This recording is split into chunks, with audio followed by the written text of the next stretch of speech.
Hi, I'm Dr. Cara Gubbins of the Animal Wisdom Circle, where we believe that you can become your best self from guidance and wisdom from the animals.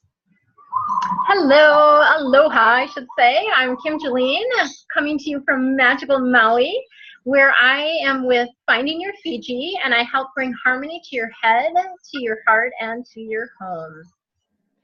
And this is the fourth and final installment in our series, our Meet Your Guide series. And this time, we're going to be talking about how we receive guidance and different ways that you can receive guidance. So it's kind of like the big heads up, right? Like when you ask for guidance from a guide, it can come to you in a lot of different ways. And we kind of want to go over all those different ways so that when it does come to you, you'll recognize it.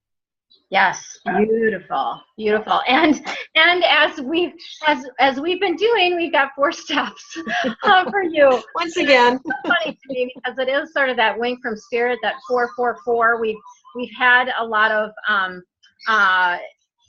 videos where we're doing like a series of 4 sections, and we did that before. Now we're doing it again here, and then 4 steps within that. So we got this 444 thing going, which is all magic. Right? Yeah. Beautiful. So the first step is the C's, the clairs, as we like to call them, the 4 different types of ways that we take in information. Would you like to share a little bit more about that? Yeah, so the clairs are our main senses, the main ways that we get information about our environment. And when you think about intuition or guidance from your guides, it's really about you're receiving information. It's energetic, but you're going to receive it through the senses that you receive information from, right? So it's really just a kind of a heightened sensitivity in these senses. The first one is clairvoyance, which means clear seeing. Clear seeing. So this is, very visual. You might get an image or a picture or even see a movie image in your mind's eye. That would be clairvoyance. Clairaudience is the second way, and that would be clear hearing. So you may actually hear words in your head. The caveat with this is, most of the time it sounds like it's your voice, so people think they're making things up. They don't realize that intuitive information is moving through our system, and so it can sound like our own voice. So that's clairaudience. The third one is clairsentience, and clairsentience is clear feeling, and that could be that you have an emotional response come up or that you have a physical sensation in your body. Mm-hmm. And then finally, claircognizance, and this is clear knowing. Most of us have had an experience where we know something and we know it absolutely, and we don't know how we know it. That's the experience of claircognizance, and that's a really viable intuitive sense. That's a reasonable thing to expect with intuition, that you know stuff, but you can't explain it. Yeah, I have a client that talks about that. She has very, very strong sense in that way, and so her husband is always asking her, like, how do you know that? She's like, I don't know, I just know. Like, I just know this. So I'm hoping the angels will help calm down the noise, the background noise, so that maybe you guys can't hear it. But yeah, we heard that, and they responded immediately there. Well, I've been asking them as it's been coming up. I'm like, okay, angels, help us out here, right? Help us get that quiet.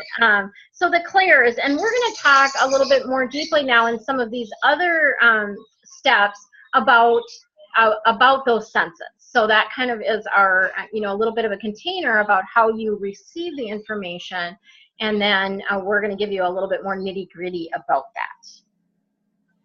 So why don't you talk about that? Because I think one of the things that we want to talk about is the omens and signs, right? Yes. Yeah, exactly. So the signs, we get signs in a lot of different ways. And sometimes it's about focus. So I think about like this noise that I'm hearing in the background, like, oh, what is that telling me?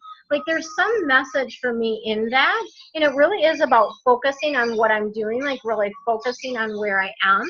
But signs come to us in so many different ways. One of the ways that I receive a lot of signs is through numbers. So I mentioned that 444.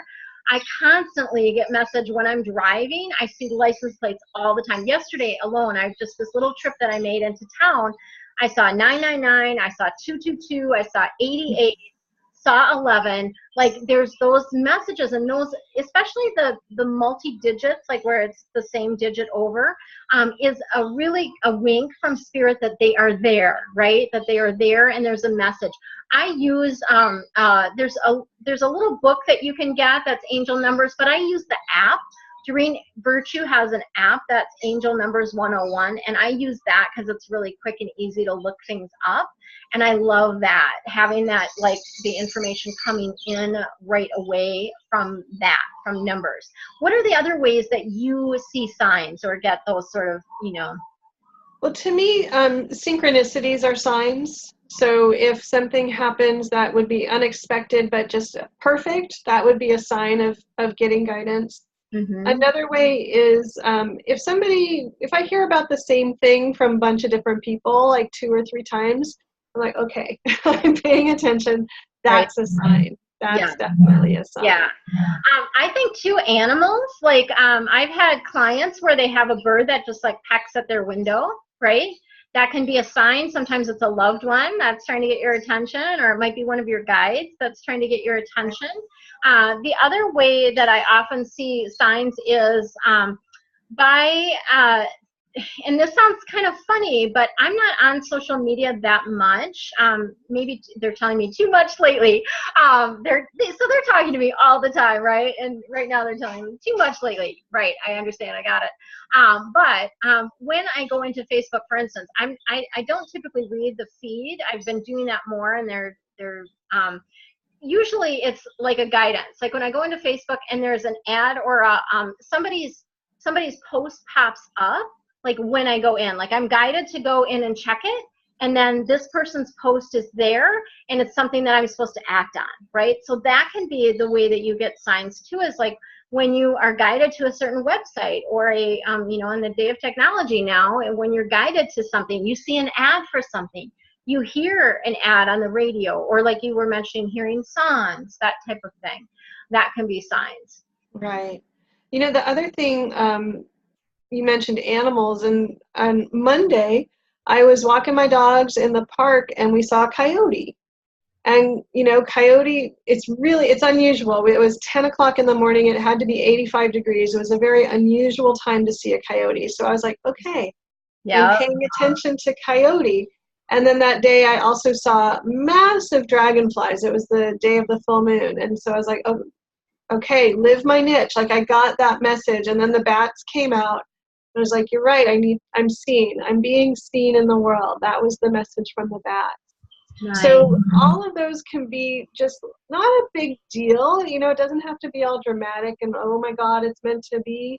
But it can be like just these really gentle reminders from spirit of like, okay, here's who you are. You're competent. The coyote showing up in her competence, and you're a very competent person. And Dragonfly is reminding you, focus. Play your game, do your thing. Don't try to do all these other things. Be yourself and be seen. Yeah. But the bats are all about being seen. Yeah, so you get these little bits every once in a while. Yeah, look up the animals. And it doesn't have to be a physical animal either. You can see a picture of one, right? You can see a picture of an eagle, or see the word eagle, right? That type of thing, or a picture of a turtle. So it doesn't have to be a physically live object either. It can be just, something that pops up, right? And I think if it's, if it catches your attention enough that you notice it, that's when you pay attention to it. If you're like, dragonfly, oh, okay, then take that further. But sometimes it'd be like, dragonfly, whatever, no big, and then it may not have a message.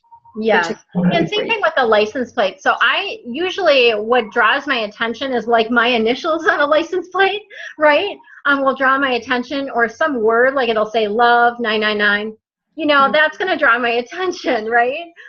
Any multiple numbers typically draw my attention, but the letters beforehand, sometimes it can be a number that's like 861 or something like that. But if the letters beforehand are drawing my attention, that somebody cuts you off in traffic, that's another reason. Somebody's going really slow in front of you, take note of the Look license at that. plate, Yeah. because that's a message for you. And typically what happens is once I'm like, okay, I got it, then they move on, right? They move on, they're out of my way, whatever. So that they'll do that. They'll like put it in front of your face a bunch of times, like you say when you hear things over and over again, right? Right. They'll put it in front of your face a bunch of times.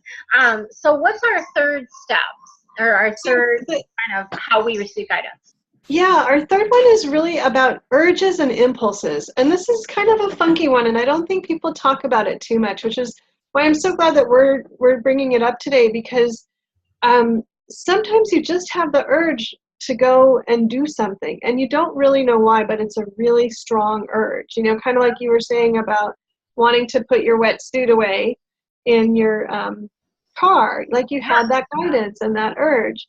And so following those urges, that's intuitive information.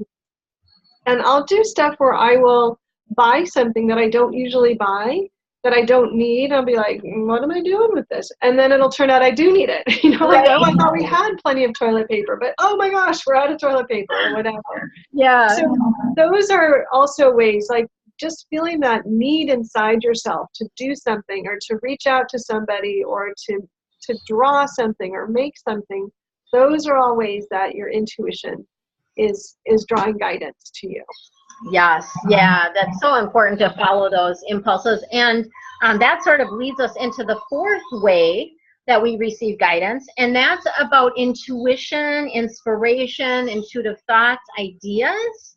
So it's kind of that nudge, or that urge, or that excitement about something, right? Like when we get inspired to do something, that's good energy.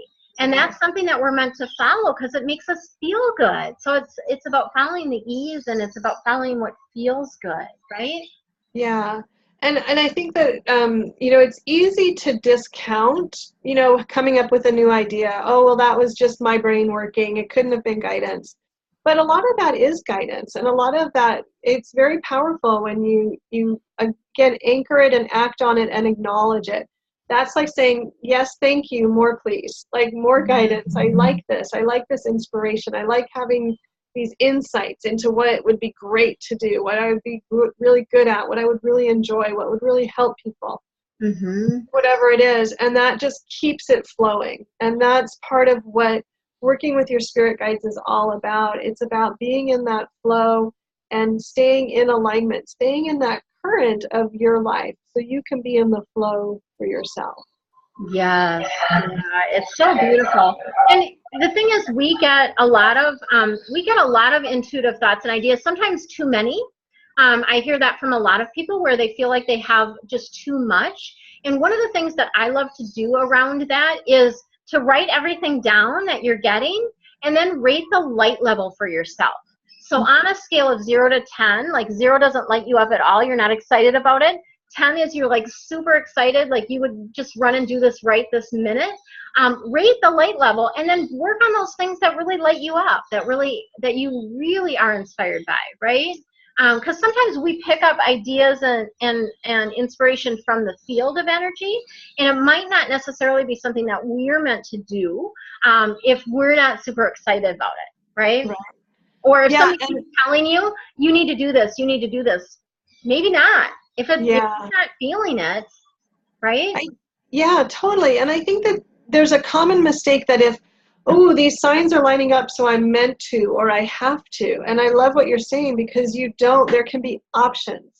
These are all options. There's really, in spirit, there's no have to, there's no must. And so you have to kind of run it through your inner filter and go, how is this for me? Does this light me up? Is this something I want to do right now? Is this something that maybe I'll put off? But I really notice with a lot of, you know, less experienced people who are less experienced with getting the guidance and following it, they tend to take anything that happens as kind of like law, you know, like, oh, I have to do this. Oh, it was meant to be. Yeah. But there's this whole, you know, like you're stuck with it kind of a thing. But really, it's options that are out there that might light you up, that you can choose, and to use your inner guidance, your inner yes, your inner light to make that choice. You're going to make the right choice for you. But don't feel like you have to, just because you saw, you know, an owl, that means you have to go and accept that offer from that college. No, you don't. You know, an owl could mean something else, or it could mean think about it more, right? So Yeah. you gotta, put it through the filter of yourself Yeah. before you make your And I choice. actually say that to people with the readings that I do for people as well. When I do private readings, it's important that people take action that they feel in alignment with, that feels good to them. Yeah. So the guidance is coming in. That having been said, my guides are telling me, like, if you're getting something over and over and over again, like you keep getting the same intuition, the same guidance, and you're not taking action on it, and things in your life are not flowing, you might want to take it. Yeah. The action, see what happens, right? And go for it. Especially if it's something where it's just maybe some of your humanness, your fears are coming in that are maybe preventing you from being bigger in the world or doing what you came here to do. Right. Sometimes the comfort can feel like guidance, like, oh, this feels comfortable, so this must be what I should do. Not necessarily, right? Yeah. We got kind of a balance thing going on there with that. Right. You want it to light you up. I mean, that's the point of being alive, is to get that lightened up, feeling inside of you, and to take action from that, an energized place. Yes. To follow that. Exactly. So just to kind of recap how you receive your guidance, do you want to go ahead and recap that? Yeah, so the first way could be from your physical senses, so clairvoyance, clairaudience, clairsentience, and claircognizance. The second way could be omens and signs, so you might see something out there in the world that is confirmation or has symbolic meaning for you. The third way is urges and impulses, doing stuff just because you feel like you have to. And then the fourth way is intuition and inspiration, and that kind of exciting insight that you might get a new idea or a new plan or a new understanding of something that might move you into a new area of action. So all of those could be guidance from your guides. Exactly. Beautiful. So that ends our series, Kim, but I'm sure we have stuff to offer So people today, what are you offering this week for folks? So this week, because we're talking about all these different ways that guidance can show up, I'm going to put a link to my intuition development package, because the ebook goes into all of these different ways that intuition can show up, whether it's from your guides or from yourself. And then there's an MP3 that will walk you through the setup steps that we offered in the first video in this series, so that if you want to ask for guidance from your guides, this will set you up to ask that question so that you'll be in a very receptive state to notice what comes back to you. Beautiful. I love that. Well, and I am going to put a link to my angel reading. So if you want to work with me, like if you would like to connect more deeply with your angels and your guides, I have a beautiful opportunity for you to do that. If you haven't had a reading with me before, there's going to be a coupon code there that's Angel20, and that will save you 20% on any reading with me. So that can be any length of reading. I do 30, 60-minute, or even 2-hour readings that I offer. So feel free to check out the link below and use that code to spend some time with me and the angels and your guides. Awesome. This was a really fantastic series, and keep watching because we have another series coming up. We won't tell you yet what it is, but we're excited. We've got a lot more videos coming your way, so we're looking forward to working with you for a long time. Yes. For now, aloha. Have a great day.